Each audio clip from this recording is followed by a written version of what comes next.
किताब मुकद्दस में से ग्रंथियों के नाम पौलुस रसूल के दूसरे खत के दूसरे बाब की तिलावत मैंने अपने दिल में ये कसद किया था कि फिर तुम्हारे पास गमगीन होकर ना हो, क्योंकि अगर मैं तुमको गमगीन करूं तो मुझे कौन खुश करेगा सिवा उसके जो मेरे सबब से गमगीन हुआ।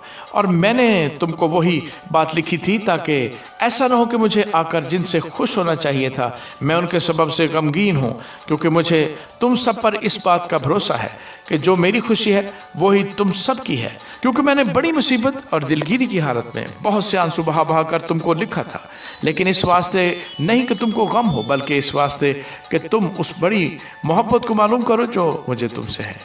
और अगर कोई शख्स गम का बायस हुआ है तो मेरे ही गम का नहीं, बल्कि ताकि उस पर ज़्यादा सख्ती ना हो, किसी कदर तुम सबके गम का बायस हुआ। यही सज़ा जो उसने अक्सरों की तरफ से पाई ऐसे शख्स के वास्ते काफ़ी है। बस बरक्स इसके यही बेहतर है कि उसका कसूर माफ़ करो और तसल्ली दो ताकि वो गम की कसरत से तबाह ना हो। इसलिए मैं तुमसे इल्तमास करता हूँ कि उसके बारे में मोहब्बत का फतवा दो, क्योंकि मैंने इस वास्ते भी लिखा था कि तुम्हें आज़मानों के सब बातों में फरमाबरदार हो या नहीं।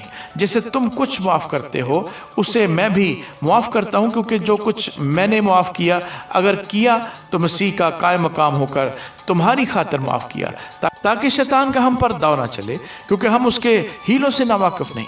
और जब मैं मसीह की खुशखबरी देने को तुरुआस में आया और खुदावंद में मेरे लिए दरवाज़ा खुल गया तो मेरी रूह को आराम ना मिला, इसलिए कि मैंने अपने भाई तीतुस को ना पाया। बस उससे रुखसत होकर मकदूनिया को चला गया। मगर खुदा का शुक्र है जो मसीह में हमको हमेशा असीरों की तरह गश्त कराता है और अपने इल्म की खुशबू हमारे वसीले से हर जगह फैलाता है, क्योंकि हम खुदा के नज़दीक नजात पाने वालों और हलाक होने वालों दोनों के लिए मसीह की खुशबू है। बाज़ के वास्ते तो मरने के लिए मौत की बू और बाज़ के वास्ते जीने के लिए ज़िंदगी की बू है। और कौन इन बातों के लायक है, क्योंकि हम उन बहुत लोगों की मानद नहीं जो खुदा के कलाम में आमेज़श करते हैं, बल्कि दिल की सफाई से और खुदा की तरफ से खुदा को हाजिर जानकर मसीह में बोलते हैं। आमीन।